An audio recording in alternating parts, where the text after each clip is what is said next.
নন্দিনী নহি দেবী নহি সামান্য নারী, আমি চিত্রাঙ্গদা।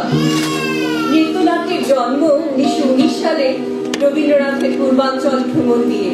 সিলেট ও ত্রিপুরায় মণিপুরী নৃত্যের মুদ্রা ও কুসুম পেলক কমনীয়তায় উদ্বুদ্ধ হয়ে রবীন্দ্রনাথের প্রথম মনে হয় তার রচনা প্রকাশের অন্যতম মাধ্যম হতে পারে নৃত্যনাট্য।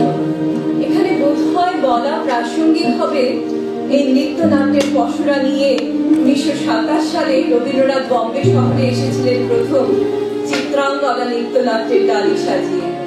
আমাদের এই জীবন যেন ভাঙা গড়া খেলার দোলাচল। এই দোলাচলে যেন নিজের ভেতর থেকেই কখন জেগে উঠব অন্য আরেকটা জন্মের মধ্যে, যেমন জেগে উঠেছিল চিত্রাঙ্গদা, বীরাঙ্গনা রাজ দণ্ডনীতি পারদর্শী মণিপুর রাজকন্যা। একদিন অর্জুনের সঙ্গে তার আকস্মিক পরিচয়ে ভেসে গেল সমস্ত জীবন। এক পলকের আঘাতেই চিত্রাঙ্গদা বিভ্বল, প্রথম কোন আলো লাগলো চোখে।